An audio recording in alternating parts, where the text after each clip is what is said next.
ఏం పాపం చేసిండ్రు ఈ పిల్లలు? ఏ అంతర్జాతీయ నేరాలు చేసిండ్రు? కుట్రలు కుతంత్రాలు తెలవని పసి ఈడులా ఏంది వీళ్ళకి శిక్షలు? ఎవడో చేసిన తప్పుకు బుడ్డ బుడ్డ పిల్లలు శిక్షలు అనుభవిస్తున్నారు. అప్పటిదాకున్న ఇల్లు గూలగొడుతున్నారు. హైడ్రా ఆఫీసర్లని గిట్ల షెల్లా చెదరైతున్నారు. అమీన్పూర్ ఏరియాల సర్కార్ భూములను ఆక్రమించిండ్రనో, చెరువులను కబ్జా చేసిండ్రనో పెద్ద పెద్ద బంగ్లాలను కూలగొట్టిండ్రు. ఈ ఇండ్లల్లో ఉండేది తెలంగాణ పబ్లికే, మన దేశం జనాలే అని దయా జాలి కరుణ ఏం లేకుండా గీ తీరుగా పక్షి గూడను కూలగొట్టి పసిగుడ్లను చంపినట్టు చేస్తున్నది సర్కారు. మాకు మనసు లేదు, మానవత్వం లేదు, ఎవలేమైపోయినా మంచిదే అన్నట్టు అడ్డగోలుగా ఇండ్లు కూలగొడితే గొడగొడ ఏడ్చుకుంటే ఇట్లా బయటకు వచ్చిండ్రు. యుద్ధంలో చచ్చిపోయిన పిల్లలకు ఏం జరిగిందో తెలియక పానాలు ఇడుస్తారు గాని ఇక్కడ అట్లా కూడా కాదు. పానాలు ఉండంగానే పసిగుండలను విండినట్టు చేస్తున్నది సర్కారు. తిండి లేదు, తికాణ లేదు. అప్పటిదాకా ఆడించి పాడించిన అయ్యవ్వలు భయం భయంగా ఏడుస్తుంటే ఆ పిల్లల గుండెలను బండల నడుమ పెట్టి కొట్టినట్టు అయింది.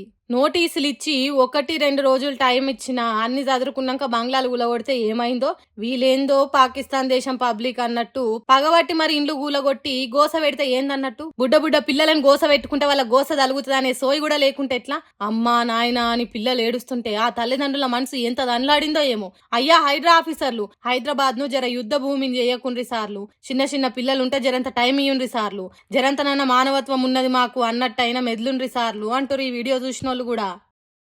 చూసిండ్రా, చదువుకున్న పిల్లలు రోడ్డు కటుపక్క ఇటుపక్క నిలబడి కూసోని ఏం చేస్తున్నారో? పరీక్షలు రాస్తున్నారు. నేటి బాలలే రేపటి పౌరులు అన్నట్టు వీళ్లే మన భవిష్యత్తు భారతదేశ నిర్మాతలు. దేశ గతిని స్థితిని మార్చే శక్తి కలిగిన జంజీ యువత. బీహార్ రాష్ట్రం సివాన్ జిల్లాలో జరిగింది ఈ పరీక్ష. చదువుల తల్లి సరస్వతి ఒగ్గి తీరుగా రోడ్డు మీదకి వచ్చింది. ఎందుకు ఇట్లా జరిగింది, ఎవల తప్పు, అసలు ముచ్చటేంది అంటే, బీహార్ రాష్ట్రం కనీసం కూర్చునేతానికి బెంచీలు లేవట, పరీక్షలు రాసేతానికి హాలు లేవట.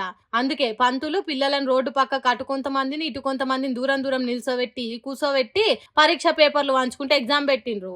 యథా రాజా తదా ప్రజ అన్నట్టు సర్కారుకు తగ్గట్టు సార్లు, సార్లకు తగ్గట్టు పిల్లలు అన్నట్టు శ్రద్ధగా పరీక్షలు రాస్తున్నారు. రై రై అని బండ్లు కార్లు నడుపుతున్నా కూడా ఏకాగ్రతతోని ఎగ్జామ్ రాస్తున్నారు. ఈ వీడియోలో ఎవరు తీసిండ్రో ఏమో గానీ సోషల్ మీడియాలో పెట్టంగానే పొట్టు వైరల్ అవుతున్నాయి. డిజిటల్ చదువులు, స్మార్ట్ క్లాసులు, ఏఐ టెక్నాలజీతోని బయట దేశాలు రవ్వడిగా డెవలప్ అవుతుంటే మన దేశం గీ తిరుగున్నది.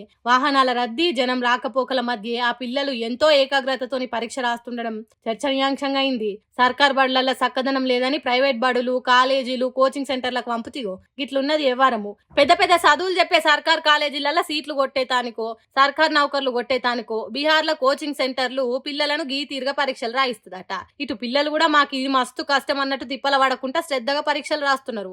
అందుకే చాలా మంది మన దేశంలో చదువుల చక్కతనం గింత ఘోరంగా తయారైందని అంటుర్రు. చదువులకు కావాల్సిందే సౌకర్యాలు కాదు, గట్టి శ్రద్ధ ఉండాలి అని ఇంకొందరు అంటుర్రు.